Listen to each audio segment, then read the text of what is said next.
નમસ્કાર, આપ જોઈ રહ્યા છો ગુજરાત ફર્સ્ટ ન્યૂઝ। હું છું આપની સાથે ભાવિકા। મહત્વપૂર્ણ સમાચાર। અમદાવાદના પૂર્વ વિસ્તારમાં વરસાદી ઝાપટા જોવા મળ્યા। વટવા હાથીજણ વિસ્તારમાં વરસાદ થયો। રામોલ અસલાલી વિસ્તારમાં ધોધમાર વરસાદ।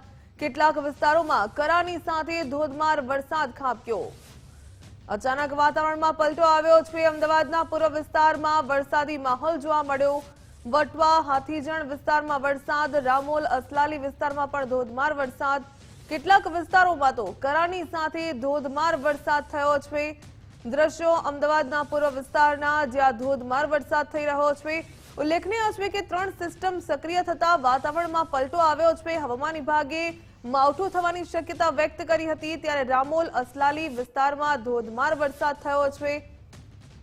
કેટલાક વિસ્તારોમાં તો કરાની સાથે વરસાદ થયો છે। અચાનક જ વાતાવરણમાં પલટો જોવા મળ્યો। જો કે સવારથી જ વાદળછાયું વાતાવરણ હતું। વધુ વિગત મેળવીએ સંવાદદાતા સચિન કડિયા પાસેથી। સચિન, અમદાવાદના પૂર્વ વિસ્તારમાં વરસાદી ઝાપટા, વધુ શું વિગત? ચોક્કસથી ભાવિકા, વાત કરીએ તો જે હવામાન વિભાગની આગાહી મુજબ માવઠાની શક્યતાઓ દર્શાવવામાં આવી હતી, તે પ્રમાણે જોઈએ તો અમદાવાદના પૂર્વ વિસ્તારમાં કેટલાક ભાગોમાં વરસાદની શક્યતાને પગલે વરસાદ પડ્યો છે। ખાસ વાત કરવામાં આવે તો હાથીજણ વિસ્તારમાં કરા અને ગાજવીજ સાથે વરસાદનો માહોલ જોવા મળી રહ્યો છે, તો સાથે સાથે રામોલ અસલાલી વિસ્તારમાં ધોધમાર વરસાદ પડ્યો છે। પશ્ચિમ વિસ્તારમાં ક્યાંક ને ક્યાંક વાદળછાયું વાતાવરણ જોવા મળ્યું છે, પરંતુ પૂર્વ વિસ્તારમાં વરસાદે અત્યારે હાલ જે રીતે માજા મૂકી છે ને ખાસ વાત કરવામાં આવે તો જે રીતે શહેરમાં ગરમીનો અહેસાસ થતો હતો, ત્યારે ક્યાંક ને ક્યાંક કમોસમી વરસાદને પગલે હાલ શહેરમાં ઠંડકનો અહેસાસ જોવા મળી રહ્યો છે। સાથે સાથે હવામાન વિભાગ અને હવામાન શાસ્ત્રી અંબાલાલ પટેલે પણ આગામી 2-3 દિવસ રાજ્યના કેટલાક વિસ્તારોમાં, મહાનગરોમાં, જિલ્લાઓમાં વરસાદની આગાહીની જે શક્યતા હતી તે પ્રમાણે કેટલાક ભાગોમાં વરસાદી માહોલ જોવા મળ્યો છે। ખાસ અમદાવાદ શહેરમાં અત્યારે પૂર્વ વિસ્તારમાં, અમદાવાદ શહેરના પૂર્વ વિસ્તારમાં મોટાભાગના વિસ્તારમાં વરસાદી માહોલ જોવા મળ્યો છે અને કેટલાક ભાગોમાં ગાજવીજ સાથે અને કરા સાથે વરસાદ જોવા મળ્યો છે। જી ભાવિકા। જી સચિન, ધન્યવાદ તમામ જાણકારી બદલ। તો અનેક વિસ્તારોમાં વરસાદી ઝાપટું પડ્યું છે। તો આ તરફ અમદાવાદના દસક્રોઈ સહિતના વિસ્તારમાં પણ કમોસમી વરસાદ જોવા મળ્યો। વાવાઝોડાની સાથે વરસ્યો કમોસમી વરસાદ। દસક્રોઈ રિંગ રોડથી મહેમદાબાદ તરફના વિસ્તારમાં વરસાદ। ભારે પવન અને વીજળીના કડાકાની સાથે કમોસમી વરસાદ થયો। હવામાન વિભાગે 2 થી 3 દિવસ જે પ્રકારે માવઠું થવાની આગાહી વ્યક્ત કરી હતી, ત્યારે ભારે પવન અને વીજળીના કડાકા સાથે કમોસમી વરસાદ થયો। વધુ વિગત મેળવે સંવાદદાતા કિશન રાઠોડ પાસેથી। કિશન, વાતાવરણમાં પલટો આવ્યો છે, અનેક વિસ્તારોમાં વરસાદી માહોલ જોવા મળ્યો। દસક્રોઈ વિસ્તારમાં કેવો માહોલ? જી ભાવિકા, વાત કરીએ તો આજે હવામાન ખાતાની આગાહી પ્રમાણે કમોસમી વરસાદની શરૂઆત થઈ હતી।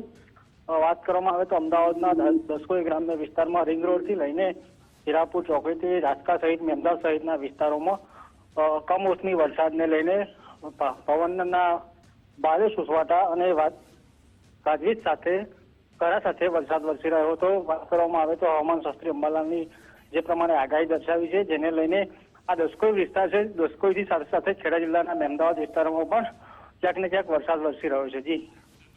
જી ધન્યવાદ કિશન, જાણકારી બદલ। આ તરફ પાટણ શહેરમાં પણ કમોસમી વરસાદ થયો। વાદળછાયા વાતાવરણની વચ્ચે છાંટા પડ્યા। કમોસમી વરસાદ વરસતા વાતાવરણમાં ઠંડક પ્રસરી। વરસાદથી ખેડૂતોના તૈયાર થયેલા પાકને નુકસાનની ભીતિ। ઘઉં અને જીરા સહિતના પાકોમાં ખેડૂતોની ચિંતામાં વધારો થયો। જે પ્રકારે કમોસમી વરસાદ થઈ રહ્યો છે, જો કે કમોસમી વરસાદને પગલે અસહ્ય ગરમીથી રાહત મળી છે, ઠંડક ચોક્કસપણે પ્રસરી છે, પરંતુ ખેડૂતોની ચિંતામાં પણ વધારો થયો છે।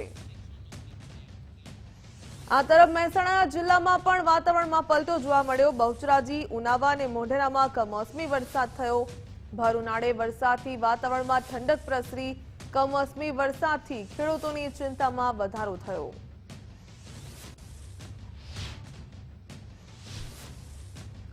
ખેડા જિલ્લાના વાતાવરણમાં પણ પલટો આવ્યો છે। સમગ્ર જિલ્લામાં વાદળછાયું વાતાવરણ જોવા મળ્યું।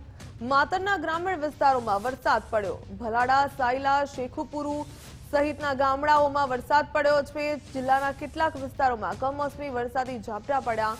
ભર ઉનાળે ગાજવીજની સાથે વરસાદ વરસતા ચોમાસા જેવો માહોલ જોવા મળ્યો। ભલાડા, સાયલા, શેખુપુર સહિતના ગામડાઓમાં વરસાદ થયો છે. ભર ઉનાળે ચોમાસા જેવો માહોલ. જિલ્લાના કેટલાક વિસ્તારોમાં ગાજવીજની સાથે વરસાદ થયો. ધંધુકાના ધોલેરા પંથકમાં પણ વરસાદી ઝાપટું આવ્યું. લોકોને ગરમીમાંથી આંશિક રાહત મળી.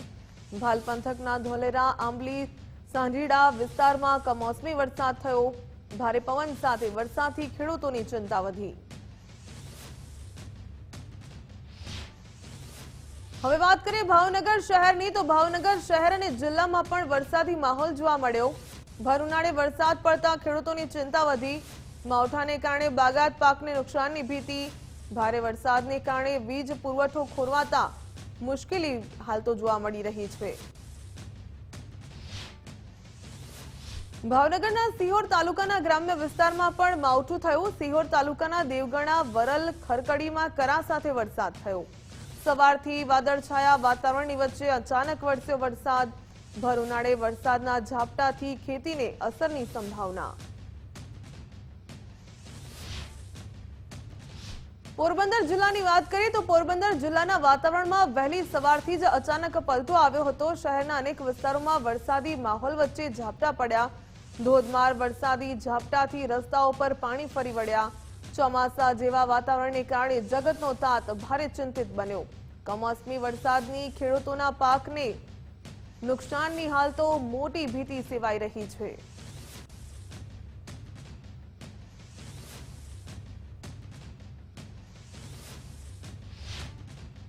વરસાદી ઝાપટા પણ પડી રહ્યા છે. પોરબંદર શહેર ઉપરાંત પોરબંદર ગ્રામ્ય વિસ્તારમાં પણ વરસાદી ઝાપટાના કારણે ખેડૂતોની ચિંતામાં વધારો થયો છે. તો આજે પણ 3 માર્ચના રોજ પોરબંદર અને ગ્રામ્ય પંથકમાં વરસાદી ઝાપટા નોંધાયા હતા. પોરબંદર શહેરની વાત કરીએ તો પોરબંદર શહેરના બપોરના સમયે પણ વરસાદી ઝાપટા જોવા મળી રહ્યા છે. હાલ આપણે પોરબંદરના દરિયા કિનારે ઊભા છે. હાલ તો પોરબંદરનો જે દરિયો છે તે હાલ શાંત જોવા મળી રહ્યો છે. હળવો કરંટ પણ જોવા મળી રહ્યો છે. પરંતુ વરસાદના કારણે જે ખેડૂતોની ચિંતામાં વધારો થયો છે. બરડા પંથકના ગામડાઓની વાત કરીએ તો પોરબંદરના બરડા પંથકના ગામડાઓમાં છે વરસાદી ઝાપટાના કારણે મગ, તલ, અડદ સહિતના જે ઉનાળુ પાકનું વાવેતર છે તેને નુકસાનીની ભીતિ સેવાઈ રહી છે. હાલ બપોરના સમયે પણ કેટલાક ગામડામાં વરસાદના કારણે ખેડૂતોની ચિંતામાં વધારો થયો છે. હજુ પણ જો વરસાદ પડશે તો ખેડૂતોના પાકને નુકસાની થવાની પૂર્ણ શક્યતા જોવા મળી રહી છે. કિશન ચૌહાણ, ગુજરાત ફર્સ્ટ, પોરબંદર. સામાન્યથી મધ્યમ વરસાદની હવામાન વિભાગે આગાહી કરી. વેસ્ટર્ન ડિસ્ટર્બન્સ અને સાયક્લોનિક સર્ક્યુલેશન સક્રિય બન્યું. કચ્છ, દ્વારકા, જામનગર, પોરબંદર, મોરબીમાં વરસાદ પડી શકે. ગીર સોમનાથ, રાજકોટ, સુરેન્દ્રનગરમાં વરસાદની શક્યતા. દીવ, બનાસકાંઠા, પાટણ, સાબરકાંઠામાં વરસાદની આગાહી કરવામાં આવી. 7 એપ્રિલે પણ એક વેસ્ટર્ન ડિસ્ટર્બન્સની માવઠાની આગાહી કરવામાં આવી. जो मौसम प्रणालियाँ हैं वर्तमान में, एक पश्चिमी विक्षोभ है जो कि साउथ अफगानिस्तान और एटलांटिक पाकिस्तान पर 3.1 से 7.6 किलोमीटर है। इसके साथ एक नॉर्थ गुजरात पे आज साइक्लोनिक सर्कुलेशन है 0.9 किलोमीटर से। इनके प्रभाव से हम आज उम्मीद कर सकते हैं कि सौराष्ट्र कच्छ में और गुजरात रीजन में isolated rain, light to moderate rain और साथ में थंडर स्टॉर्म 30 से 40 किलोमीटर पर आवर की हवा के साथ उम्मीद कर सकते हैं। इसके साथ ही एक WD और आ रहा है पश्चिमी विक्षोभ 7 तारीख से 7 अप्रैल से, उसका भी हल्का सा प्रभाव लग रहा है कि नॉर्थ गुजरात रीजन पे। હવામાન નિષ્ણાંત અંબાલાલ પટેલે કરી આગાહી. આજથી 5 એપ્રિલ સુધી પશ્ચિમી વિક્ષેપોની આગાહી કરી. દક્ષિણ સૌરાષ્ટ્રના ભાગોમાં કમોસમી વરસાદની સંભાવના. ઉત્તર ગુજરાત અને સાબરકાંઠા સહિત બનાસકાંઠામાં વરસાદ પડશે. પંચમહાલ સહિત વડોદરામાં પણ કમોસમી વરસાદની સંભાવના. રાજ્યના મોટાભાગના વિસ્તારોમાં પવનની ગતિ વધશે. આગામી 16 એપ્રિલથી ગરમીનું જોર વધવાની શક્યતા. મે મહિનામાં ફરી કમોસમી વરસાદ પડવાની શક્યતા. તો આગામી 13 મેથી 20 મે દરમિયાન સમુદ્રમાં ભારે મોજા આવશે. ગંગા જમનાના મેદાનો તપવાથી ચોમાસું સારું આવવાની પણ શક્યતા વ્યક્ત કરવામાં આવી. એક પછી એક 25 વિક્ષોભ આવી રહ્યા છે. હમણાં એક 25 વિક્ષોભ આવેલ છે, જેના કારણે પશ્ચિમ સૌરાષ્ટ્રના ભાગમાં હજુ પણ પ્રી મોન્સૂન એક્ટિવિટીનો વરસાદ થવાની શક્યતા છે. જામનગર, દ્વારકા અને પોરબંદરના કેટલાક ભાગમાં પણ પ્રી મોન્સૂન એક્ટિવિટીનો વરસાદ થવાની શક્યતા છે. સૌરાષ્ટ્રના લગભગ અડધા જિલ્લાઓમાં પ્રી મોન્સૂન એક્ટિવિટીનો વરસાદ થવાની શક્યતા છે. દક્ષિણ સૌરાષ્ટ્રના ભાગો અને ગીર સોમનાથ, મધ્ય સૌરાષ્ટ્રના ભાગો અને ઉત્તર સૌરાષ્ટ્રના ભાગોમાં પ્રી મોન્સૂન એક્ટિવિટીનો વરસાદ થવાની શક્યતા રહેશે. આ ઉપરાંત કચ્છના કેટલાક ભાગમાં પણ પ્રી મોન્સૂન એક્ટિવિટીનો વરસાદ થવાની શક્યતા રહે છે. દક્ષિણ ગુજરાતના કેટલાક ભાગમાં પણ પ્રી મોન્સૂન એક્ટિવિટીનો વરસાદ થવાની શક્યતા રહે છે. આ ઉપરાંત ઉત્તર ગુજરાતના કેટલાક ભાગમાં વાદળવાયુ આવવાની શક્યતા રહે છે. સાબરકાંઠાના કેટલાક ભાગમાં પ્રી મોન્સૂન એક્ટિવિટીનો વરસાદ થવાની શક્યતા રહે છે. વાત કરીએ દ્વારકાના કલ્યાણપુરની તો ખંભાળિયામાં પણ સતત બીજા દિવસે વરસાદ. કલ્યાણપુર તાલુકાના ભાટિયા તેમજ આસપાસના વિસ્તારમાં વરસાદ થયો. ભાટિયા માર્કેટ યાર્ડમાં જણસ લઈને આવેલા ખેડૂતો મુશ્કેલીમાં મુકાયા. ખંભાળિયા તેમજ આસપાસના ગ્રામ્ય વિસ્તારમાં કમોસમી વરસાદ ખાબક્યો.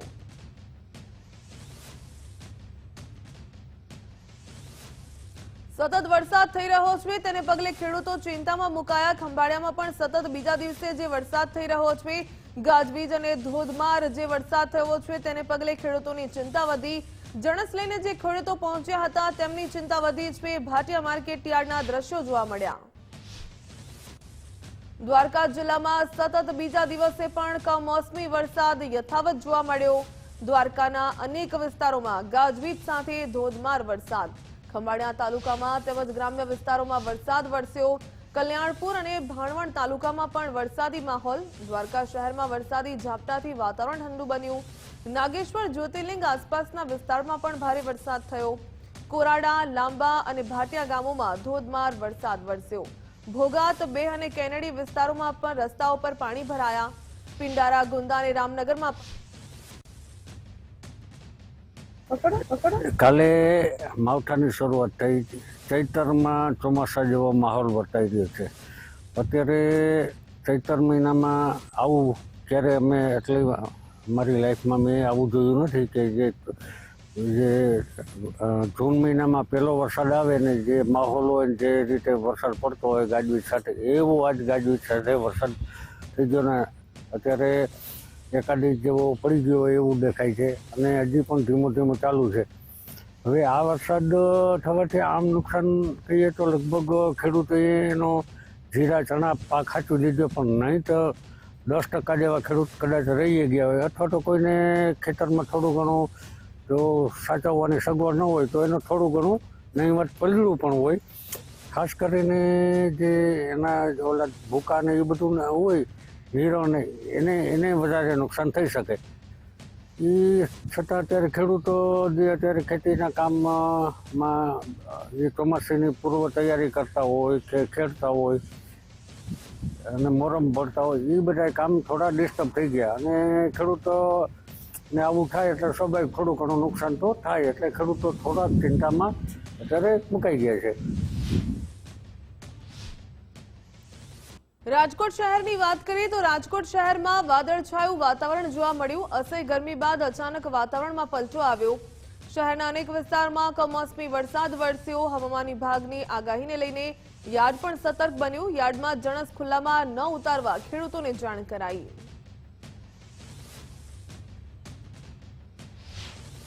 વાત કરીએ ગીર સોમનાથની. ગીર સોમનાથ જિલ્લામાં પણ માવઠાનો માર ખેડૂતોએ સહન કરવો પડશે. કમોસમી વરસાદથી લસણના પાકને ભારે નુકસાન. ખેડૂતો પર આફત જેવી સ્થિતિ સર્જાઈ. ખેડૂતોની 5 મહિનાની મહેનત પર પાણી ફરી વળ્યું. લસણ પકવતા ખેડૂતોના મોઢે આવેલો કોળિયો છીનવાયો.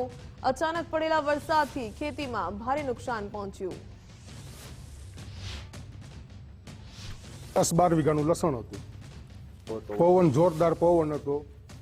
હાકેલું પણ ઉડી ગયું અને વરસાદ પછી ચાલુ થઈ ગયો, બધું પલાળી દીધું ને નુકસાની કરી દીધી. હાલ કેરી, લસણ, મગ, અડદ, ચણા તમામ પાક ખેડૂતના નુકસાનીમાં છે. સરકાર પાસે એવી આશા રાખીએ કે વળતર અમને થોડીક મળે એવી આશા રાખીએ. તો ગીર સોમનાથ જિલ્લામાં વાતાવરણમાં આવેલા ઓચિંતા પલટાએ જગતના તાતની ચિંતામાં વધારો કર્યો છે. વેરાવળ શહેર સહિત ગ્રામ્ય વિસ્તારોમાં રાત્રિના સમયે ગાજવીજ અને તેજ પવન સાથે ત્રાટકેલા કમોસમી વરસાદને કારણે ખેતી પાકને ભારે નુકસાન પહોંચ્યું છે. ખાસ કરીને કેસર કેરીના પાક પર આ કુદરતી આફત તૂટી પડતા ખેડૂતોને ઇજારદારો પાયમાલ થવાની ભીતિ સેવાઈ રહી છે. વેરાવળ તાલુકાના પંડવા ગામ અને તેની આસપાસના વાડી વિસ્તારોમાંથી નુકસાનીના વરવા દ્રશ્યો પણ સામે આવ્યા. મોડી રાત્રે અચાનક આકાશમાં કાળા ડિબાંગ વાદળો છવાયા હતા અને જોત જોતામાં તો કડાકા ભડાકાની સાથે વરસાદી ઝાપટું પડ્યું હતું.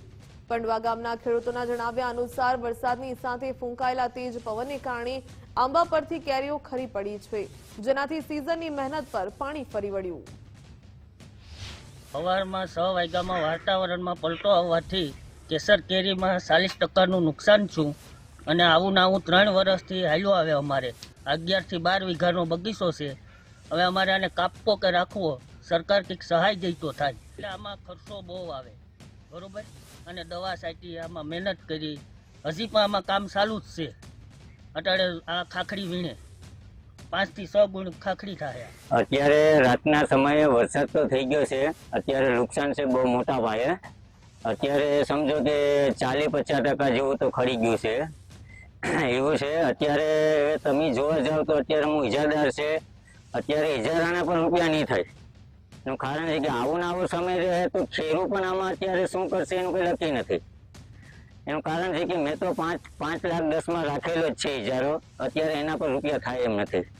કઈ રીતે રૂપિયા કરવા આનું કઈ નક્કી નથી. હવે થોડી સરકાર આપણી સહાય કરે થોડી ઘણી, તો થોડો ઘણો અમારે લાભ થાય એમ છે. બાકી હવે આમાં કઈ રહ્યું નથી કહ્યું ભાઈ. ગુજરાતમાં ફરી એકવાર કમોસમી વરસાદ એટલે કે માવઠાની આગાહી કરવામાં આવી છે. હવામાન વિભાગની આગાહીને પગલે રાજકોટ જિલ્લાના ધોરાજી પંથકના ખેડૂતોના જીવ અદ્ધર થઈ ગયા. ખેડૂતોને ડર છે કે જો ફરી વરસાદ પડશે તો તેમનો તૈયાર થયેલો પાક સંપૂર્ણપણે બરબાદ થઈ જશે. ધોરાજી પંથકમાં સતત બદલાતા વાતાવરણને કારણે ખેડૂતોની હાલત કફોડી બની છે. અગાઉ થયેલા માવઠાએ ઘઉં, ચણા અને જીરા જેવા રવિ પાકોને ભારે નુકસાન પહોંચાડ્યું હતું. હવે જ્યારે ખેડૂતોએ બાજરો અને તલનું વાવેતર કર્યું છે, ત્યારે ફરી માવઠાની તલવાર લટકી રહી છે. સ્થાનિક ખેડૂતોના જણાવ્યા અનુસાર તલના પાકમાં વીઘા દીઠ 8 થી 10 હજાર રૂપિયાનો ખર્ચ કરવામાં આવ્યો છે. જો હવે વરસાદ પડશે તો આ ખર્ચ પણ વસૂલવો મુશ્કેલ બનશે. ખેડૂતો અત્યારે કુદરત પાસે માવઠું ટળે તેવી પ્રાર્થના કરી રહ્યા છે અને સરકારની પાસે આર્થિક સહાયની અપેક્ષા રાખી રહ્યા છે. દિન પ્રતિદિન કઠિન બનતી જતી પરિસ્થિતિમાં ખેડૂતો પાયમાલ થવાના આરે આવી પહોંચ્યા છે. ત્રીજા મહિનાની અંદર જે વરસાદ આવ્યો છે, મારા ખેડૂતોનું જે પાક બરબાદ થઈ રહ્યો છે, જણસી ફેલ થઈ રહી છે, સરકારે મસ્ત મોટી જાહેરાત કરી હતી કે કૃષિ મંત્રીએ કે અમે સર્વે કરશું તાત્કાલિક યોજના ધોરણે, પણ હજી કાંઈ અમને એનું ફદ્યું મળ્યું નથી. આ બાજરા ઉપર જો 20 મિનિટ છાંટા વરસાદ આવી ગયો આગાહી પ્રમાણે, તો આ બાજુ આ તમામ પાક 10 વીઘાનો નષ્ટ થઈ રહે એવી મને ભીતિ સેવાઈ રહી છે. હજી તો ખેડૂતોના તલ ઊભા છે, બાજરો ઊભા છે, જુવાર ઊભી છે, મકાઈ ઊભી છે. જામનગર જિલ્લાની વાત કરીએ તો જામનગર જિલ્લામાં પણ વાતાવરણમાં અચાનક પલટો આવ્યો. કાળા ડિબાંગ વાદળો વચ્ચે જોરદાર કમોસમી ઝાપટું પડ્યું. માર્ગો પર પાણી ફરી વળતા ઠંડક પ્રસરી ગઈ. જોકે હજુ પણ વધુ માવઠું થવાની પ્રબળ સંભાવના વ્યક્ત કરવામાં આવી છે.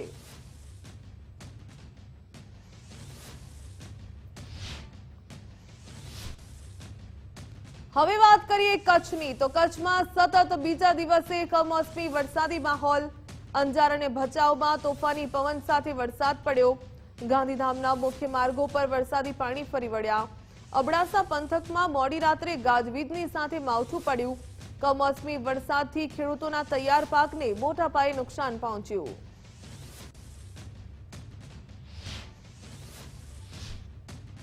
તો આ તરફ બનાસકાંઠાના અંબાજી, દાંતા અને હળાદમાં વરસાદ થયો. વાતાવરણમાં પલટો આવતા ખેડૂતોની હાલત કફોડી બની. દાંતામાં માવઠું થતા ઠંડક પ્રસરી. હળાદ પંથકમાં ભારે પવનને કારણે મિની વાવાઝોડા જેવી સ્થિતિ પણ જોવા મળી.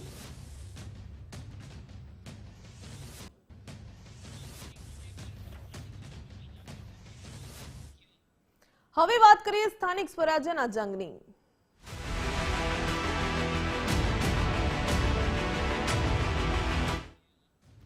કોળી સમાજના આગેવાન નવનીત બાલધિયા જોડાયા કોંગ્રેસમાં. બગદાણા વિવાદ પ્રકરણ બાદ કોંગ્રેસમાં જોડાયા નવનીત બાલધિયા. સ્થાનિક સ્વરાજ્યની ચૂંટણી પહેલા કોંગ્રેસમાં ભરતી મેળો, ત્યારે પ્રદેશ પ્રમુખ અમિત ચાવડાના હસ્તે કોંગ્રેસનો ખેસ પહેર્યો. ભાવનગર જિલ્લાના આગેવાનો કોંગ્રેસમાં જોડાયા.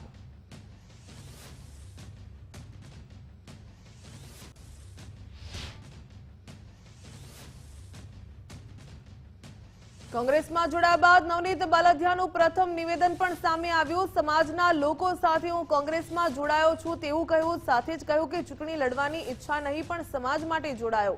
સમાજના આગેવાન કહેશે તો હું ચૂંટણી લડીશ.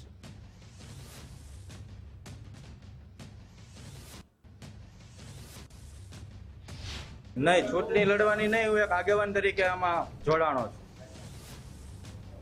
અને છતાંય જો મારા આગેવાનો કે છે લડવાનું તો હું ચૂંટણી પણ લડીશ. વાયડમાં ભાજપના યુવા શહેર પ્રમુખને પદ પરથી હટાવવામાં આવ્યા. શહેર યુવા મોરચાના પ્રમુખ તરીકે માનવ પટેલની નિમણૂક. તેને આકાશ પટેલનો પેપર લીક કાંડમાં નામ હોવાનો વિવાદ હતો. વિવાદ બાદ આકાશ પટેલને શહેર પ્રમુખના પદ પરથી દૂર કરાયા. અરવલ્લી જિલ્લા યુવા મોરચાના પ્રમુખે બદલ્યા શહેર પ્રમુખ.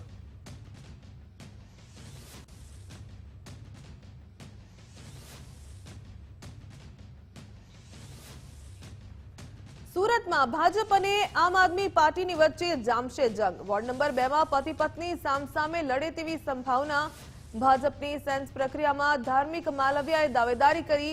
આમ આદમી પાર્ટીમાંથી મોનાલી હિરપરાએ ટિકિટ માંગી તો ધાર્મિક માલવિયાના પત્ની રાજકારણમાં નહીં રહે તેવા નિવેદન હતા. જો કે મોનાલી હિરપરાએ આપના પ્રભારી સામે વ્યક્ત કરી ઈચ્છા.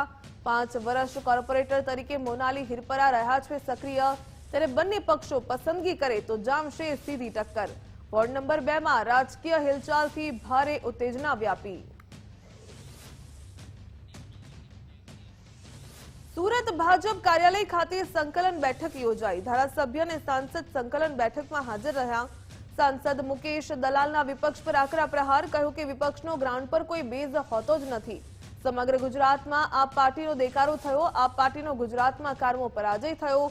પાલિકામાં ભાજપ 100% સીટ જીતવા જઈ રહી છે તેવો વિશ્વાસ પણ વ્યક્ત કર્યો. સાથે જ કહ્યું કે સુરતના 90% વોર્ડમાં વિપક્ષની ડિપોઝિટ જશે. ઉમેદવારોની લાયકાત પ્રમાણે પાર્ટી પસંદગી કરે છે. આ પ્રક્રિયા બાદ તેના પર પાર્લામેન્ટરી બોર્ડ બેસીને નક્કી કરશે. ઉધના સ્થિત ભાજપ કાર્યાલય ખાતે ત્રીજા તબક્કાની સેલ્સ પ્રક્રિયા આજે વહેલી સવારથી જ ચાલી રહી છે અને એક બાદ એક મોટી સંખ્યામાં દાવેદારો પોતાના દાવેદારી ફોર્મ ભરવા માટે અહીંયા આવી રહ્યા છે. આ વચ્ચે ભાજપ કાર્યાલય ખાતે એક સંકલન બેઠક પણ મળી છે. ત્યારે સાંસદ મુકેશ દલાલ આપણી જોડે ઉપસ્થિત છે. સીધી વાત કરીશું તેમના જોડે. મુકેશભાઈ, સૌપ્રથમ એક સેલ્સ પ્રક્રિયા ને બીજી તરફ સંકલન બેઠક, કેટલી મહત્વની આ સંકલન બેઠક પણ હતી અને શું ચર્ચા? જ્યારે પણ સ્થાનિક નગરપાલિકાની કે કોઈ પણ ચૂંટણી આવે, ભારતીય જનતા પાર્ટી લોકશાહી માર્ગે આગળ વધતી હોય છે. એમાં કાર્યકર્તાઓની સેન્સ લેવામાં આવતી હોય છે. કાર્યકર્તાઓને બધે ફોર્મ ભરવાની પ્રક્રિયા ચાલતી હોય છે અને એના જ ભાગરૂપ સુરતમાં છેલ્લા 2-3 દિવસથી ફોર્મ ભરવાની પ્રક્રિયા શરૂ હતી, જે આજે પણ કેટલાક વોર્ડમાં ચાલુ છે. અને જે વોર્ડની પ્રક્રિયા પૂર્ણ થઈ ગઈ છે તે વોર્ડોમાં સમાંતર રીતે સંકલન બેઠકો પણ ચાલી રહી છે, જેમાં ધારાસભ્યો, સંસદ સભ્યની સેન્સ લેવામાં આવે છે અને એક ભારતીય જનતા પાર્ટી છે કે જેમાં આ પ્રકારે કાર્યકર્તાઓની સેન્સ લેવામાં આવતી હોય છે. મુકેશભાઈ, ખાસ કરીને આ સંકલન બેઠકનો મૂળભૂત આજનો હેતુ શું હતો? મૂળભૂત હેતુ એ છે કે જે કાર્યકર્તાઓ દિવસ રાત ભારતીય જનતા પાર્ટી માટે તનતોડ મહેનત કરીને કામ કરે છે તે લોકોને પણ પોતાની રજૂઆત કરવાની તક મળે અને ભારતીય જનતા પાર્ટીને પણ ગ્રાસરૂટ લેવલ સુધીનું ફીડબેક મળે, તે મુખ્ય હેતુ છે. એટલે આ વખતની ચૂંટણીમાં જૂના જોગીઓના પત્તા કપાશે, નવા ચહેરાને સ્થાન મળશે એવું કશું નિશ્ચિત હોતું નથી. ઉમેદવારોને લાયકાતના ધોરણે ભારતીય જનતા પાર્ટી નક્કી કરતી હોય છે. આના પછી ઉપર પાર્લામેન્ટરી બોર્ડ બેસશે અને તે લોકો તમામ પ્રકારના સમીકરણો, શહેરના સમીકરણો, તમામ પ્રકારના સમાજને સમાવીને એક આખો ફૂલદસ્તો તૈયાર થાય તે રીતનું એ નક્કી રહેશે. બાકી સિનિયરને આપવી, નથી આપવી, યુવાનોને આપવી, કોને આપવી, તે બધું જ પાર્લામેન્ટરી બોર્ડમાં નક્કી થશે. કોંગ્રેસ 16 જેટલા આક્ષેપો સાથેના ભ્રષ્ટાચાર પોથી લઈને ચૂંટણી મેદાને ઉતરવાની છે. કોંગ્રેસ અત્યાર સુધી 5 વર્ષ સુધી ઊંઘતી હતી. 5 વર્ષમાં એને ભ્રષ્ટાચારના આક્ષેપો કરવાનું યાદ નહીં આવ્યું. દર વર્ષે ચૂંટણી આવે, જ્યારે પણ ચૂંટણી આવે ત્યારે વિપક્ષ બિલાડીના ટોપની જેમ ફૂટી નીકળતું હોય છે, જેનો ગ્રાઉન્ડ પર કોઈ બેઝ જ હોતો નથી. આમ આદમી પાર્ટી પણ ચૂંટણી મેદાન શૂન્ય છે. તમે જેવું કેવો એનો આખા સમગ્ર ગુજરાતમાં ઢેકારો થયો. કેટલો કારમાં પરાજય થયો, કઈ કેટલી સીટો પર ડિપોઝિટ ગઈ, અને સુરતમાં પણ તેની વિચારસરણીથી એની કાર્યશૈલી ટ્રસ્ટ થઈને કંઈ કેટલાય કોર્પોરેટરો ભારતીય જનતા પાર્ટીમાં જોડાઈ ગયા. એ આજે ભાજપના કાર્યકર્તા છે. કોર્પોરેશનની ચૂંટણીમાં ભાજપ કેટલી સીટ? સમગ્ર ગુજરાતમાં ભારતીય જનતા પાર્ટી 95% વધારે પંચાયતમાં, નગરપાલિકા, મહાનગરપાલિકાની સીટો જીતીને આવશે. અને સુરત મહાનગરપાલિકામાં ભારતીય જનતા પાર્ટી 100% સીટ જીતવા ગઈ રહી છે. અને એમાં લગભગ 75-80%, 90% વોર્ડમાં સામેની ડિપોઝિટ જશે. એ મિનિમેક છે. આ હતા મુકેશ દલાલ, જેઓ સાંસદ છે, અને તેઓનું કહેવું છે કે આ વખતની ચૂંટણીમાં વિપક્ષની જે ડિપોઝિટ છે તે પણ ગોલ થવાની છે, અને સુરત મહાનગરપાલિકાની ચૂંટણીમાં 100% જે વિજય છે તે ભારતીય જનતા પાર્ટીનો થવાનો છે. વિપક્ષ 5 વર્ષ સુધી ઊંઘી રહ્યું હતું, ત્યારે વિપક્ષને શા માટે આ ભ્રષ્ટાચાર જેવી પોથી યાદ ના આવી, પરંતુ ચૂંટણી સામે આવી છે ત્યારે વિપક્ષ આ ખોટા અને પાયા વિહોણા આક્ષેપો સાથે આ પોથી લઈ ચૂંટણી મેદાને ઉતર્યું છે, જેના આડકતરી રીતે સાંસદ મુકેશ દલાલે હાલ જવાબ આપ્યો છે. કેમેરામેન વિરલ વ્યાસ સાથે રાકેશ બ્રહ્મભટ્ટ, ગુજરાત ફર્સ્ટ, સુરત. ઉમરેઠ વિધાનસભા પેટા ચૂંટણીમાં કોંગ્રેસે જાહેર કર્યા ઉમેદવાર. ભૃગરાજસિંહ ચૌહાણને કોંગ્રેસે જાહેર કર્યા ઉમેદવાર. ભાજપે સ્વ ગોવિંદ પરમારના પુત્રને આપી છે ટિકિટ, ત્યારે હર્ષદ પરમારને ટિકિટ આપવામાં આવી છે. હર્ષદ પરમાર અને ભૃગરાજસિંહ ચૌહાણની સામે સીધી ટક્કર થશે. તો સ્વ ગોવિંદ પરમારના પુત્રને ટિકિટ આપવામાં આવી હતી ભાજપ તરફથી. હવે કોંગ્રેસે આપી છે ભૃગરાજસિંહ ચૌહાણને ટિકિટ. Welcome back. સમાચારમાં આગળ વાત કરીએ તો વાવ થરાદમાં ચૂંટણીને લઈને કોંગ્રેસ એક્શનમાં છે, ત્યારે તાલુકા અને જિલ્લા પંચાયતની બેઠક પર સેન્સ પ્રક્રિયા. થરાદ માટે મોટી સંખ્યામાં કોંગ્રેસના કાર્યકરો હાજર રહ્યા, ત્યારે બેરોજગારી, મોંઘવારી સહિતના મુદ્દાઓ સાથે ચૂંટણી લડશે.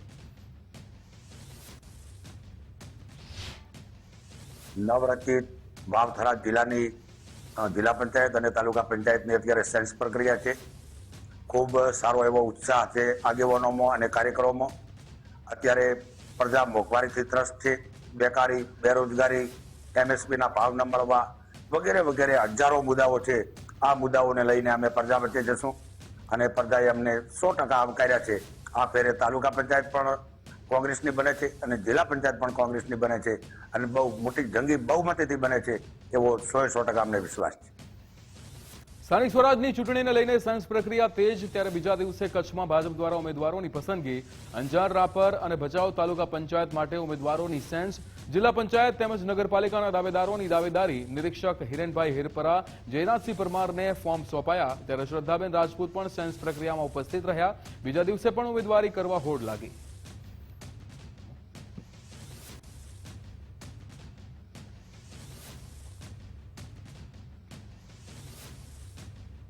સ્થાનિક સ્વરાજની ચૂંટણીને લઈને પક્ષો દ્વારા તૈયારીઓ તેજ, ત્યારે બનાસકાંઠા જિલ્લામાં આદર્શ આચાર સંહિતા લાગુ. જિલ્લા પંચાયતની 48 બેઠક, 10 તાલુકા પંચાયત અને 3 નગરપાલિકાનો જંગ જામશે. ભાજપ દ્વારા ઉમેદવારોની સેન્સ પ્રક્રિયા હાથ ધરાશે, ત્યારે ભાજપની ટિકિટ મેળવવા માટે મોટી સંખ્યામાં કાર્યકરો ઉમટ્યા. પ્રદેશ ભાજપના નિરીક્ષકોએ દરેક બેઠકના દાવેદારોને સાંભળ્યા. ચૂંટણી પૂર્વે પાલનપુર કોંગ્રેસમાં આંતરિક વિખવાદ જોવા મળ્યો. નવા શહેર પ્રમુખની નિમણૂકનો વિરોધ ચર્ચાના ચકડોળે. આવનારી જિલ્લા પંચાયત, તાલુકા પંચાયત અને નગરપાલિકાની ચૂંટણીઓ માટે સંભવિત ઉમેદવારોની પસંદગી માટે આજે પ્રદેશ નેતૃત્વ એ નિરીક્ષકોની ટીમ મોકલી છે. નિરીક્ષકો અમારા પાર્ટીના કાર્યકર્તાઓને સાંભળી રહ્યા છે. એમના સેન્સ પ્રક્રિયા પૂર્ણ થયા પછી અમારી ભારતીય જનતા પાર્ટીનું પાર્લામેન્ટરી બોર્ડ ઉમેદવાર જાહેર કરશે. આવનારી સ્થાનિક ચૂંટણીઓને લઈને બે મુખ્ય હરીફ પક્ષો કોંગ્રેસ અને ભાજપ દ્વારા તૈયારીઓ શરૂ કરી દેવામાં આવી છે. ત્યારે જૂનાગઢ જિલ્લા પંચાયત, તાલુકા પંચાયત તેમજ કેશોદ નગરપાલિકાની ચૂંટણી માટે ભાજપ કોંગ્રેસ જીતના દાવા કરી રહી છે. જૂનાગઢ જિલ્લા પંચાયતની 30 સીટો, 9 તાલુકા પંચાયત અને કેશોદ નગરપાલિકામાં સત્તા કબજે કરવા માટે રાજકીય પક્ષો એડી ચોટીનું જોર લગાવી રહ્યા છે. ભાજપમાં તો દાવેદારોનો જાણે મેળો ભરાયો છે. જિલ્લા પંચાયતની 30 બેઠકો માટે 350થી વધુ ફોર્મ ભરાયા છે. મહત્વની વાત એ છે કે જિલ્લા પંચાયત પ્રમુખ પદ સામાન્ય મહિલા માટે અનામત હોવાથી પૂર્વ પ્રમુખ હરેશ ઠુમરે પણ પોતાની પત્ની માટે દાવેદારી નોંધાવી છે. તો ભૂપત ભાયાણી જેવા કદાવર નેતાઓ પણ રેસમાં છે. ભાજપ પ્રમુખે છેલ્લા 5 વર્ષમાં કરોડો રૂપિયાના લોક ઉપયોગી કર્યા હોય તેવો પણ અહીંયા દાવો કરી બધી સીટ પર ફરી ભાજપ વિજય હાંસલ કરશે તેવો આશાવાદ વ્યક્ત કર્યો છે. કોંગ્રેસનો આક્ષેપ છે કે ભાજપે માત્ર ગામડાના ગેટ બનાવીને વિકાસ બતાવ્યો છે અને ગ્રાન્ટમાં ભેદભાવ રાખ્યો છે. સ્થાનિક ચૂંટણીને લઈને ભાજપ દ્વારા તૈયારીઓ તેજ. ઉમેદવારોની પસંદગી મુદ્દે મુખ્ય પ્રવક્તાની પ્રતિક્રિયા સામે આવી. અનિલભાઈએ કહ્યું કે ભાજપની અત્યારે સેન્સ પ્રક્રિયા ચાલે છે. 4 એપ્રિલ સુધી આ પ્રક્રિયા પૂર્ણ કરાશે. ભાજપ કાર્યકર્તાને તક આપતી હોય છે. રણનીતિ બનાવવાનો અધિકાર ચૂંટણી સમિતિનો છે. જિલ્લા સાથે સેન્સ લેનાર આગેવાનો સંકલનની બેઠક કરશે. સંકલનમાં ઉમેદવારનું ફિલ્ટરેશન કરાશે. ત્યારે ત્રીજા તબક્કામાં બેઠક કરીને સમીક્ષા કરાશે. અત્યારે સેન્સ પ્રક્રિયા ચાલે છે અને કુલ મળીને આખા ગુજરાતના જુદા જુદા જિલ્લાઓ અને મહાનગરોમાં લગભગ કાલ 4 તારીખ સુધીમાં મેક્સિમમ પૂર્ણ થશે. ભારતીય જનતા પાર્ટી હર હંમેશ પોતાના કાર્યકર્તાઓને તક આપતી હોય છે અને એમાં ગઈ વખતે આપણે જે પ્રશ્ન પૂછ્યો એ પ્રકારની એક રણનીતિ બનાવી હતી. પરંતુ આ રણનીતિ બનાવવાનો અધિકાર એ ભારતીય જનતા પાર્ટી ચૂંટણી સમિતિનો છે. એટલે જ્યારે આ સેન્સ પ્રક્રિયા સાંભળ્યા પછી અમારી 30 સ્તરીય સેન્સ પ્રક્રિયા હોય છે. પ્રથમ જે નિરીક્ષકોએ જુદા જુદા વિસ્તારમાં જઈને સાંભળ્યા, લગભગ એક વોર્ડમાં મહાનગરની વાત કરું તો 60-70 લોકોએ પોતાની ઈચ્છા વ્યક્ત કરી છે. એમાં કુલ મળીને આખા ગુજરાતના જે કાર્યકર્તાઓએ પોતપોતાની ઈચ્છા વ્યક્ત કરી. વાપી મહાનગરપાલિકાની ચૂંટણી પહેલા રાજકારણ ગરમાયું છે. વાપીના ડુંગરામાં વિનોદ પટેલને ભાજપમાંથી દાવેદારી કરાવી છે. ત્યારે ભાજપમાં વોર્ડ નંબર 4 ડુંગરામાંથી સામાન્ય બેઠક પર દાવેદારી કરી છે. કોંગ્રેસના માજી પાલિકા સભ્યએ ભાજપમાં દાવેદારી કરતા ગરમાવો થયો. વાપી મહાનગરપાલિકાની ચૂંટણી પહેલા જ ભાજપે કોંગ્રેસના ગઢમાં ગાબડું પાડ્યું છે. કોંગ્રેસમાંથી આવેલા વિનોદભાઈ પટેલ દ્વારા ગતરોજ ભાજપની અંદરમાં ટિકિટ માંગતા રાજકારણ ગરમાયો છે. સીધા આપણે વિનોદ પટેલ સાથે જોડાઈશું. વિનોદભાઈ, શું કારણ રહ્યું છે ભાજપમાંથી ટિકિટ માંગવાનું અને શા માટે કોંગ્રેસની વિચારધારાને છોડવી પડી છે? વિચારધારા છોડવાનું કારણ, ટિકિટ માંગવાનું કારણ તે હતું કે ગામના વિકાસો થતા નહીં હતા. જે લોકોની સમસ્યા એ અમે કોંગ્રેસમાં રહીને પૂરી નહીં કરી શકતા હતા ને ભાજપની વિચારધારણા સારી લાગી એટલે એમાં જોડાયા. શા માટે આટલા વર્ષ જ્યારે તમે અહીંયાથી કામ કરતા હતા ત્યારે તમને કોંગ્રેસ તરફથી શું જવાબ મળતો હતો અને જ્યારે કામની વાત આવતી હતી ત્યારે શું એ લોકો જવાબ આપતા હતા? કામની વાતોમાં તમે લેખિત ફરિયાદ આપતા હતા પણ એ બાબત એ લોકો પછી કંઈ જોગવાઈ નહીં કરતા હતા. તો જ્યારે આ નિર્ણય રહ્યો ત્યારે કોંગ્રેસ તરફથી કોઈ તમને મનાવવા માટે કોઈ આવ્યું કે કોઈ વાતચીત માટે બી કોઈ પ્રયાસ કર્યો ખરો આપની સાથે? ના, એવો કોઈ પ્રયાસ નથી કર્યો. કોંગ્રેસ કે કોઈને બી નેતાનો આપનો સંપર્ક કર્યો હતો? ના, સંપર્ક નહીં કર્યો હતો. પછી જોડાઈ ગયા પછી ખબર પડી એટલે ફોન આવ્યો હતો. આપણે સાચું કહી દીધું કે ભાઈ હા, આપણે આ પાર્ટીમાં ફોર્મ ભર્યું છે, ફોર્મ કીધું છે. આ હતા વિનોદભાઈ પટેલ કે તેઓ જણાવી રહ્યા છે કે વિકાસની રાજનીતિને જોઈને તેઓ ભાજપમાંથી અત્યારે જોડાઈ રહ્યા છે અને ભાજપની વિચારધારાની સાથે તેઓ આ ચૂંટણી, આવનાર ચૂંટણી છે તે લડશે. પ્રિયાંક પટેલ, ગુજરાત ફર્સ્ટ, વલસાડ. ગુજરાતમાં વસ્તી ગણતરીને લઈને મહત્વના સમાચાર સામે આવ્યા છે. રાજ્યમાં અત્યારે વસ્તી ગણતરીનો પ્રથમ તબક્કો નહીં થાય. સ્થાનિક સ્વરાજ્યની ચૂંટણીના કારણે પ્રક્રિયામાં વિલંબ થશે. ચૂંટણીઓ પૂર્ણ થયા બાદ ગણતરીનો જે વિધિવત પ્રારંભ થશે ત્યારે હાઉસિંગ ગણતરી પ્રથમ તબક્કા દરમિયાન કરવામાં આવશે. થરાદ, સુઈગામ, ધરણીધર, વાવ સહિતના તાલુકાઓની સેન્સ પ્રક્રિયા, ભાજપ દ્વારા સેન્સ પ્રક્રિયા હાથ ધરવામાં આવી છે. આજે અને આવતીકાલે ઉમેદવારોના સેન્સ લેવાશે. આવતીકાલે દિયોદર, લાખણી સહિતના તાલુકાઓની સેન્સ પ્રક્રિયા હાથ ધરાશે. ચૂંટણી લડવા ઈચ્છતા ભાજપ કાર્યકરો હાજર રહ્યા.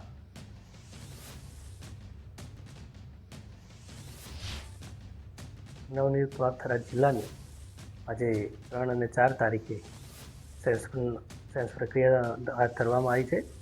2 દિવસ નિરીક્ષકો અહીંયા રહી અને તમામ તાલુકા પંચાયત, જિલ્લા પંચાયત અને નગરપાલિકામાં જે કોઈ ઉમેદવારી નોંધાવવા ઈચ્છુક પાર્ટીના કાર્યકર્તાઓને સાંભળશે અને પાર્લામેન્ટરીનું બોર્ડ બેસે અને જે પણ પાર્ટી નક્કી કરશે એ ભારતીય જનતા પાર્ટીનો ઉમેદવાર હશે ને કમળનું નિશાન લઈને આવે એ પાર્ટીના દરેક કાર્યકર્તા માટે પાર્ટીનો જે તે તાલુકા પંચાયત જિલ્લા પંચાયતનો ઉમેદવાર હશે. ગાંધીધામ મનપાની સેન્સ પ્રક્રિયામાં ઉમેદવારોમાં ભારે ઉત્સાહ. ત્યારે ભારતીય જનતા પાર્ટી દ્વારા ટિકિટ માટે કાર્યવાહી. નિરીક્ષકો દ્વારા દાવેદારોના બાયોડેટા મેળવવાની પ્રક્રિયા શરૂ. કૌશિક વેકરિયા અને અશોક પટેલ દ્વારા મંથન. ગાંધીધામ મહાનગરપાલિકાની પ્રથમ વખત ચૂંટણી યોજાવા જઈ રહી છે ત્યારે નવા ઉમેદવારોમાં ટિકિટ મેળવવા માટે મોટી હોડ લાગી છે. ભાજપના ગઢમાં દાવેદારોનો રાફડો ફાટતા ઉત્તેજના વધી છે. ગાંધીધામ મહાનગરપાલિકામાં 13 વોર્ડ છે કુલ.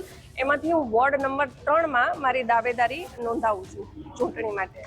કેવો માહોલ છે, કેવી લોકોની કોમ્પિટિશન છે? આ તમે જોઈ રહ્યા છો લોકો કેટલા ઉત્સાહી છે. મહાનગર બન્યા પછી આ પહેલી ચૂંટણી છે મહાનગરપાલિકાની, તો બહુ જ લોકોએ ઉત્સાહપૂર્વક આમાં દાવેદારી નોંધાવી છે. અને વોર્ડ નંબર 2, 8 અને 11 માંથી મેં દાવેદારી નોંધાવી છે.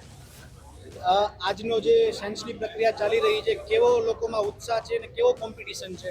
ખૂબ જ સારો ઉત્સાહ જોવા મળી રહ્યો છે અત્યારે અને કોમ્પિટિશન પણ દેખાઈ રહી છે.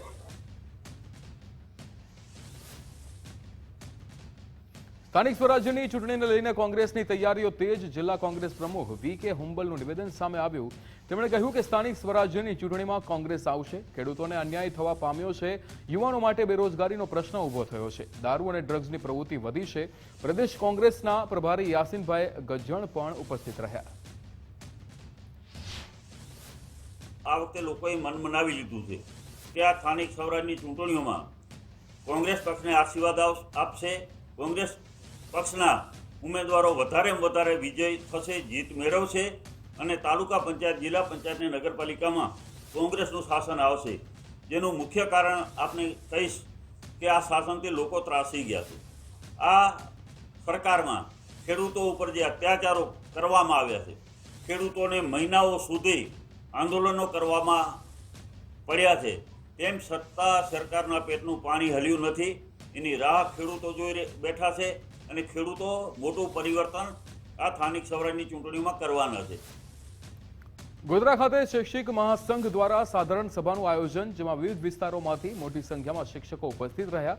જિલ્લા સંગઠનની નવી ટર્મ માટે હોદ્દેદારોની વરણી કરાઈ. વર્ષ 2026થી 2029 સુધીની નવી ટર્મ માટે હોદ્દેદારોની વરણી કરાઈ. સર્વાનુમતે નવી ટીમની રચના કરવામાં આવી હતી. શિક્ષકોએ 80 પ્રશ્નો રજૂ કરી તાત્કાલિક ઉકેલ લાવવા માંગ કરી છે. ટેટ પરીક્ષાની વ્યવસ્થા અંગે રજૂઆત કરવામાં આવી. ન્યૂ પેન્શન સ્કીમમાંથી ઓલ્ડ પેન્શન સ્કીમમાં સમાવેશની માંગ છે. ત્યારે શૈક્ષિક મહાસંઘના હોદ્દેદારો દ્વારા શિક્ષકોને ખાતરી અપાઈ તમામ પ્રશ્નો રાજ્ય સરકાર સુધી પહોંચાડવાની ખાતરી અપાઈ. આજ સાધારણ સભાના કારોબારીમાં રાજ્યની પ્રાણ ટીમ પણ ઉપસ્થિત રહી છે અને અમારા જિલ્લાના સમગ્ર તાલુકાના તમામ જવાબદારી નિભાવતા તમામ મંત્રીઓ, અધ્યક્ષશ્રીઓ અને આખી ટીમ ઉપસ્થિત રહી છે. ત્યારે અમે અમારા તાલુકાના પ્રશ્નોની રજૂઆત કરી. તમામ તાલુકાઓમાંથી પણ પ્રશ્નોની રજૂઆત મળી છે. અમને પ્રાંત ટીમમાંથી પ્રશ્નો બાબતે આશ્વાસન પણ પ્રાપ્ત થયું છે. રાજ્યની જિલ્લા કારોબારી અને સાધારણ સભાની અંદર અખિલ ભારતીય રાષ્ટ્રીય શૈક્ષિક મહાસંઘના અધ્યક્ષ તરીકે મારી જે વરણી થઈ છે એ બદલ હું પ્રાંત ટીમ અને મારા પંચમહાલ જિલ્લાના સર્વે સારસ્વત શિક્ષક મિત્રોનો ખૂબ ખૂબ આભાર પ્રગટ કરું છું. આગામી 3 વર્ષની જે ટર્મ છે એ ટર્મની અંદર શિક્ષકોના જે કંઈ પણ પ્રશ્નો હશે એ પ્રશ્નોને સફળતાપૂર્વક પૂર્ણ કરવાની હું બાંયધરી આપું છું અને એ પ્રશ્નો વહેલામાં વહેલી તકે નિરાકરણ આવે એની બાંયધરી સાથે હું આગામી ટર્મ માટે કાર્ય કરવા માટે સક્ષમ છું. આજરોજ પંચમહાલ જિલ્લા ખાતે જિલ્લા કારોબારી બેઠક અને સાધારણ સભામાં જિલ્લા સંગઠનની 2026થી 2029 માટેની નવી રચનાઓ અને જિલ્લામાંથી જે શિક્ષકોના જે પડતર પ્રશ્નોની માંગો, જે ટેટની પરીક્ષા, એનપીએસમાંથી ઓપીએસમાં આવવું, જીપીએસના ખાતા, જીપીએસના રકમોના નાણાંને પાછા પરત તબદીલ કરવા જેવી અનેકવિધ રજૂઆતો આજરોજ વિવિધ તાલુકાઓમાંથી કરવામાં આવી અને એ રજૂઆતો અમે સૌ ગુજરાતના શિક્ષણ વિભાગ સમક્ષ આ રજૂઆતો એ અંકે કરી અને રજૂઆત કરી અને એનું પરિણામ લક્ષ સુધી પહોંચવા માટેનો પ્રયાસ કે સંગઠન કરશે એવી આજની બેઠકની અંદર સૌને ખાતરી આપવામાં આવી. અને આજ રોજ જિલ્લાના પ્રાથમિક સંવર્ગ, એચટાટ સંવર્ગ અને સરકારી માધ્યમિક સંવર્ગની નવી ટીમોની સર્વાનુમતે ઘોષણા કરી અને નવી બધા જ વરાયેલા હોદ્દેદારોને શુભેચ્છા આપવામાં આવી. કેજરીવાલના પત્રને લઈને સહપ્રવક્તા ધવલ પટેલની પ્રતિક્રિયા સામે આવી. તેમણે કહ્યું કે દિલ્હીથી આયાતી નેતાઓએ સીએમને પત્ર લખ્યો હતો. પત્ર એ કંઈ નહીં પણ ભ્રમ ફેલાવવાનો પ્રયાસ છે. તેમનો ઇતિહાસ અરાજકતાવાળો રહ્યો છે. સર્જિકલ સ્ટ્રાઇક પર તેમણે પુરાવા માંગ્યા હતા. અર્બન નક્સલોને સાથે રાખનારા લોકો છે. પોલિટિકલ સ્ટન્ટમાં એ માહિર છે તેવું નિવેદન આપ્યું. જાણો છો કે થોડા દિવસ પહેલા દિલ્હીથી આવેલા આયાતી નેતા બહરૂપિયા નેતાએ આપણા ગુજરાતના મુખ્યમંત્રી ભૂપેન્દ્ર પટેલ સાહેબને એક પત્ર લખ્યો અને પૂરો ભ્રમ ફેલાવવાનો એમણે એક કાવતરું અને નિષ્ફળ પ્રયાસ કર્યો. આ પત્ર બીજું કંઈ નહીં પણ જે હમણાં સ્થાનિક સ્વરાજ્યની ચૂંટણી આવી છે એમાં પૂરા ગુજરાતની જનતાને ગેરમાર્ગે દોરવાનો પૂરી રીતે પ્રયાસ કરે છે. અને એમાં ખાસ કરીને જ્યારે આવા ઇલેક્શન આવે, ચાહે ગુજરાત હોય, પંજાબ હોય, દિલ્હી હોય, ગોવા હોય કે કોઈ પણ પ્રદેશમાં આવા ઇલેક્શન આવે, ચૂંટણી આવે ત્યારે આ દિલ્હીની પાર્ટી આ રીતના પોલિટિકલ સ્ટન્ટ કરે છે, પોલિટિકલ ડ્રામા કરે છે અને એમનો પૂરો ઇતિહાસ જ અરાજકતાવાળો રહ્યો છે. જ્યારે 2014માં પહેલીવાર આવ્યા, લોકસભાનું ઇલેક્શન લડ્યા ત્યારે પણ આ જ રીતની અરાજકતા ફેલાવી. 2015માં તમને યાદ હશે કે જ્યારે 26મી જાન્યુઆરીએ પૂરા ભારતભરમાં દિલ્હીમાં ખાસ કરીને આપણે પ્રજાસત્તાક દિવસ રિપબ્લિક ડે મનાવવાના હતા ત્યારે એમને રોકવાનો પૂરો પ્રયત્ન આ દિલ્હીના આયાતી નેતાએ કર્યો હતો. અને એટલું જ નહીં, જ્યારે આપણી ભારતીય સેનાએ પાકિસ્તાનને મુંહતોડ જવાબ સર્જિકલ સ્ટ્રાઇકમાં આપ્યો હતો ત્યારે પણ ભારતીય સેનાને એમણે પુરાવા માંગ્યા હતા. એ એમની ભારત દેશ વિરોધી અને સેના વિરોધી એમની જે માનસિકતા છે એ પણ દર્શાવે છે. અને એની સાથે જ જે ભારત દેશમાં અર્બન નક્સલ છે, ચાહે ઉમર ખાલિદ હોય, શારજીલ ઇમામ હોય, એવા બધા જ અર્બન નક્સલ કરવાનું, પ્રોટેક્શન કરવાનું કામ પણ આ અરાજકતાવાળી પાર્ટી કરી રહી છે. અને જ્યારે ચૂંટણી આવે ત્યારે કે એમના જ કાર્યકર્તા ચાહે એમની પર શાહી ફેંકે, જૂતા ફેંકે અને એમના જ કાર્યકર્તા, એમના જે પ્રમુખ લીડર છે એમને પર ઝાપડ મારે અને પછી એવો પુરાવો થાય છે કે આ જે કાર્યકર્તા છે એ આમ આદમી પાર્ટીના જ છે. એ રીતે આ રીતે પૂરો વિક્ટિમ કાર્ડ રમવાનો એ દરેક ચૂંટણીના પહેલા આ રીતે પોલિટિકલ સ્ટન્ટ કરવામાં એ પૂરી રીતે માહિર છે. અને આ ગુજરાત માટે પણ નવું નથી. આપણે દિલ્હીમાં તો જોયું જ છે, પંજાબમાં પણ જોયું છે, પણ ખાસ કરીને ગુજરાતની જનતાએ 2014નું ઇલેક્શન હોય કે 2022નું ઇલેક્શન હોય, આ જ રીતે પૂરું નોટંકી કાર્ડ, વિક્ટિમ કાર્ડ, સહાનુભૂતિ લેવા માટે દરેક આવા જાતના ગતકડા એમણે કર્યા જ છે. ભાજપ સહપ્રવક્તા ધવલ પટેલના આપ પર પ્રહાર, તેમનો ઇતિહાસ ગુનાહિત રહ્યો છે તેવું નિવેદન ધવલ પટેલે આપ્યું. તેમણે કહ્યું કે આપના યુવા નેતા પંજાબમાં ડ્રગ્સ સાથે પકડાયા હતા. પંજાબના મંત્રીના કારણે અધિકારીએ જીવન ટૂંકાવ્યું હતું. 2025 સંજય કુમાર ઈડરમાં ખૂનની કોશિશમાં પકડાયા હતા. બોટાદ આપના નેતાઓ ગંભીર ગુનામાં પકડાયા હતા. ડેડિયાપાડાના ધારાસભ્ય 20 ગંભીર ગુનામાં ધરપકડ થઈ છે. આપના કાર્યકરો ગુનાહિત ઇતિહાસ ધરાવે છે. એમનો પૂરો ઇતિહાસ જ ગુનાહિત રહ્યો છે. ચાહે દિલ્હીમાં લિકર સ્કેમ હોય કે પછી એમાં ખાસ કરીને એમણે જે મોહલ્લા ક્લિનિક કર્યું એના સ્કેમ હોય, ટેન્કર સ્કેમ હોય, બધામાં જ ઇન્વોલ્વ છે. એની સાથે જ પંજાબમાં થોડા દિવસ પહેલા જ 19મી માર્ચે એમના લવપ્રીત સિંહ આમ આદમી પાર્ટીના યુવા પ્રદેશ પ્રમુખ હતા, એ પણ 4.3 કિલો ડ્રગ્સ સાથે પકડાયા હતા. એવા ગંભીર ગુનાઓમાં આમ આદમી પાર્ટીના નેતા પકડાય છે. એ જ રીતે લાલજીતસિંહ ભુલ્લર એ એમના આમ આદમી પાર્ટીના પંજાબમાં આ જ રીતે ત્યાં એ મંત્રી હતા, એ પણ એમણે દુષ્પ્રચાર કરીને એક ગવર્મેન્ટ ઓફિસર, સરકારી અધિકારીને પૂરી રીતે દબાવવાનો પ્રયાસ કર્યો અને એમણે આત્મહત્યા પણ કરવા પડી. એ રીતનો પ્રચાર અને એ રીતનું પૂરું દબાણ આમ આદમી પાર્ટીના નેતાઓ ત્યાં કર્યું. અને ખાસ કરીને મિત્રો વાત કરું તો એમના પરમિંદરસિંહ પમ્મા કરીને આમ આદમી પાર્ટીના ત્યાં પંજાબના મોટા નેતા છે અને એમને ડ્રગ્સનું દૂષણ કઈ રીતે રોકવાના એક કમિટીના ચેરમેન બનાવ્યા હતા. પણ જોગાનો જોગ 11મી માર્ચ 2026માં એ જ પરમિંદરસિંહ પમ્મા ડ્રગ્સના કેસમાં પકડાયા હતા. આ રીતના કાવતરા પૂરા આ કરે છે. અને જ્યારે ગુજરાતની ખાસ કરીને વાત કરું તો ગુજરાતમાં આમ આદમી પાર્ટીના જેટલા પણ નેતા છે એ પૂરેપૂરી રીતે ગુનાહિત જેટલા પણ કૃત્યો છે એમાં સંડોવાયેલા છે. 2025ની વાત કરું તો 2025માં આમ આદમી પાર્ટીના કાર્યકર્તા અને નેતા, આ ફક્ત આમ આદમી પાર્ટીના કાર્યકર્તાની જ વાત કરું છું, એ 14 ગંભીર ગુનાઓમાં પકડાયા હતા. કુલ આરોપી 110. એ જ રીતે સામાન્ય ગુનામાં 23 આરોપીઓ પકડાયા હતા અને કુલ આરોપી 77. અને 2026માં હમણાં એપ્રિલ સ્ટાર્ટ થયો એટલે પહેલા 3 મહિનામાં જ ગંભીર ગુનાઓમાં 10 ગંભીર ગુનાઓ કર્યા છે અને 29 આરોપીઓ પકડાયા છે. અને એ જ રીતે સામાન્ય ગુનાઓમાં પણ 16 જેટલા એમણે ગુના કર્યા છે અને 26 આરોપીઓ પકડાયા છે. એ રીતના કૃત્ય પૂરા કરી રહ્યા છે. અને ખાસ કરીને વાત કરું તો 2025માં સંજય કુમાર ઈડર તાલુકા આમ આદમી પાર્ટીના પ્રમુખ એ ખૂનની કોશિશ રાઇટિંગના ગુનામાં પકડાયા હતા.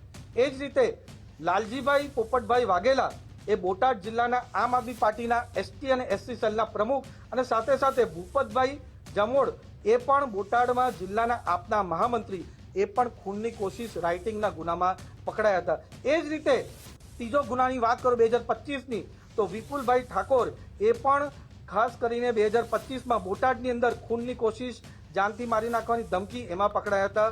અને આપણે તો જાણીએ જ છીએ કે દેડિયાપાડાના ધારાસભ્ય ચૈતરભાઈ વસાવા એમના તો હમણાં લગીને 20 જેટલા ગંભીર ગુનાઓમાં એમની ધરપકડ પણ થઈ છે, અટકાયત થઈ છે અને આવા અનેક ગુનાઓ એમણે પણ આચર્યા છે. એ રીતનો પુનઃ ગુનાહિત ઇતિહાસ એમના કાર્યકર્તાઓ કરી રહ્યા છે. અને ખાસ કરીને હરીશ સાવલિયા આમ આદમી પાર્ટીના જૂનાગઢના પ્રમુખ એ તો રિપીટેડ ઓફેન્ડર છે, વારંવાર ગુનાઓ કરવામાં માહિર છે. ત્યારે 27 ડિસેમ્બર 2025ના રોજ એમણે ત્યાં મારામારીનો ગુનો કર્યો હતો. જે ફરિયાદીની પત્ની છે એમને છેડતી કરી હતા અને તરત 3 દિવસ પછી જ એમણે પાછું મારામારી અને આ જ રીતની ઘટના 30મી ડિસેમ્બર 2025ના રોજ કરી હતી. એ બતાવે છે કે જ્યારે આમ આદમી પાર્ટીને સત્તા ન પણ મળે પણ જ્યારે એમના હોદ્દા મળે ત્યારે આવા ગુના આચરે છે. સાંસદ ધવલ પટેલે કોંગ્રેસ પક્ષને આડે હાથે લીધો હતો. જામનગરમાં ગુજસી ટોકના ગુનેગારને ટિકિટ આપવા મામલે પ્રહાર કર્યો હતો. તેમણે કહ્યું કે કોંગ્રેસ પક્ષ ગુનાહિત કૃત્યો કરનારા તત્વોને પ્રોત્સાહન આપે છે. જનતા બધું જાણે છે, માટે કોંગ્રેસને સ્વીકારતી નથી. ગુજરાતની જનતાને ભાજપ પર અતૂટ વિશ્વાસ છે. ગુનેગારોને ટિકિટ આપવાના મુદ્દે ભાજપના કોંગ્રેસ પર પ્રહાર. અમે જોયું છે કે કોંગ્રેસ આવા ગુનાહિત કૃત્યના લોકો હોય એમને પ્રોત્સાહન આપવાનું કામ કરતા હોય છે અને એમને ટિકિટ આપવાનું કામ કરતા હોય છે. પણ એ એમનું પહેલેથી જ જે કોંગ્રેસ કે બીજી પાર્ટીનું કેરેક્ટર આપણી ગુજરાતની જનતા સારી રીતે જાણે છે અને એના કારણે જ ગુજરાતની જનતા કોંગ્રેસને કોઈ પણ દિવસ સ્વીકારતી નથી. ભારતીય જનતા પાર્ટી અને મોદી સાહેબ પર પૂર્ણ વિશ્વાસ કરીને 30 વર્ષથી ચાહે લોકસભા હોય, આપણી રાજ્ય સરકાર હોય, નગરપાલિકા હોય, મહાનગરપાલિકા હોય, તાલુકા પંચાયત હોય કે જિલ્લા પંચાયત હોય, એમાં ભારતીય જનતા પાર્ટી પર જ પૂરો વિશ્વાસ એમને મૂકે છે. સાંસદ ધવલભાઈ પટેલે આમ આદમી પાર્ટી પર પ્રહાર કર્યા હતા. સત્તા મળતા જ આપના નેતાઓ ગુના કરે છે તેવું નિવેદન તેમણે આપ્યું હતું. ત્યારે ગુજરાત અરાજકતા ફેલાવવાવાળા તત્વોને ક્યારેય છોડતી નથી. આપના ઉપપ્રમુખ હસમુખ પટેલની અટકાયતને લઈને પણ પ્રહાર કર્યા. હિસાબમાં બંદૂક રાખી મહિલાને માર્યાનો આરોપ છે. હસમુખ પટેલ અને તેમના ભાઈ સહિત 4 સામે ગુનો દાખલ થયો છે. આમ આદમી પાર્ટીના નેતાઓ સામે ભાજપના આકરા પ્રહાર.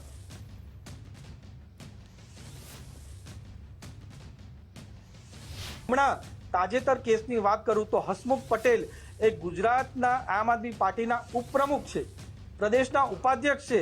એમણે પણ ત્યાં કિડનેપિંગનો અને વુમન એન્કાઉન્ટિંગ જે એમનો પૂરું આ રીતનું જે કાવતરું હતું કે 80 થી 85 લાખ રૂપિયા અનએકાઉન્ટેડ હતા, ઇલીગલ હતા, એમને જ્યારે આનો પ્રચાર કરવાની કોશિશ કર્યું, આનો એક્સપોઝ કરવાની કોશિશ કર્યો તો એમની પર પણ હુમલો અને કિડનેપિંગનો ગુનો કર્યો હતો. અને આ જે પૂરો ઇતિહાસ કીધો, ચાહે દિલ્હી હોય, પંજાબ હોય, ગુજરાત હોય આમ આદમી પાર્ટીના, અને જે રીતે હમણાં આમ આદમી પાર્ટીના કાર્યકર્તા બહારથી આવ્યા છે અને ગુજરાતમાં પણ આ જ રીતના ગુનાઓ આચરી રહ્યા છે.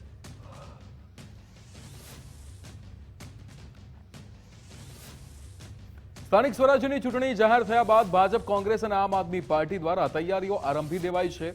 બનાસકાંઠાના ડીસા અને ધાનેરા ખાતે કોંગ્રેસ દ્વારા જનવિશ્વાસ સંમેલનનું આયોજન કરવામાં આવ્યું. સાંસદ ગેનીબેન ઠાકોરની અધ્યક્ષતામાં બેઠકો યોજાઈ અને કાર્યકર્તાઓને ચૂંટણી લડવા અને લડાવવા આહવાન કર્યું છે. સંમેલનમાં મોટી સંખ્યામાં કોંગ્રેસના કાર્યકર્તાઓ ઉમટી પડ્યા હતા. કોંગ્રેસનો વર્ષોથી ગઢ ગણાતા બનાસકાંઠા જિલ્લાને જાળવી રાખવા માટે કોંગ્રેસ હાલ એડી ચોટીનું જોર લગાવી રહી છે. ખાસ કરીને કોંગ્રેસના કાર્યકર્તાઓનું મનોબળ અડગ રાખવા ઠેર ઠેર બેઠકો યોજવામાં આવી રહી છે.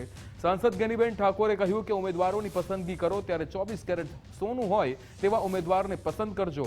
જીતાડ્યા પછી ઉજાગરા કરવા પડે અને રાજસ્થાન લઈ જવા પડે તેવા ઉમેદવારોની પસંદગી ના કરતા પોલીસ અને વહીવટીતંત્ર અને સહકારી માળખાને ચેતવણી આપતા કહ્યું કે કોંગ્રેસના કાર્યકર્તાઓ અને ઉમેદવારોને હેરાન નહીં કરતા અને કરશો તો અમે ગાંધી વિચારધારામાં માનીએ છીએ અને પછી અંગ્રેજીમાં કહેવત છે કે ટીટ ફોર ટેટ, તમે જેવું કરશો એવું અમે કરીશું.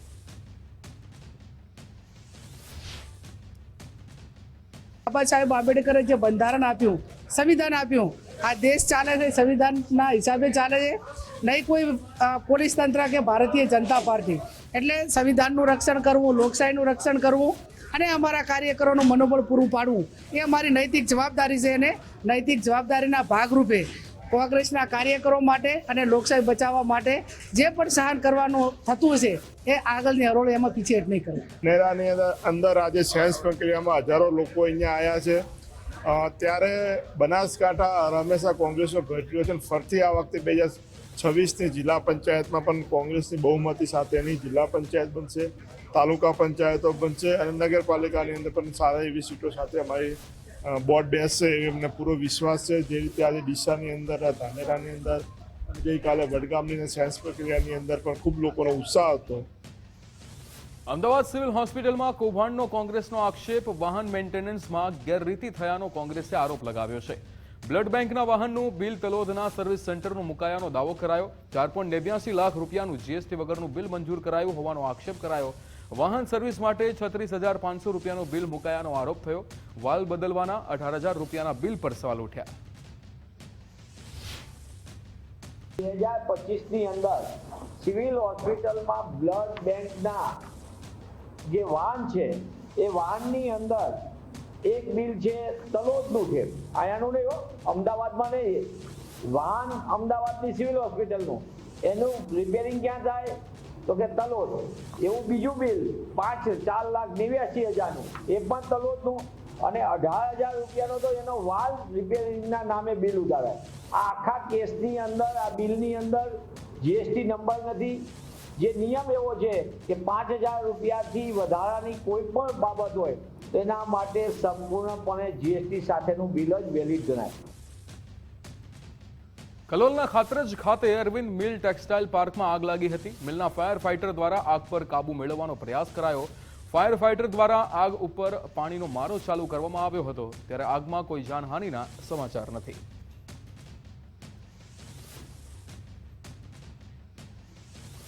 તો હાલ સમાચારમાં બસ આટલું જ. આપ જોતા રહો ગુજરાત ફર્સ્ટ. નમસ્કાર.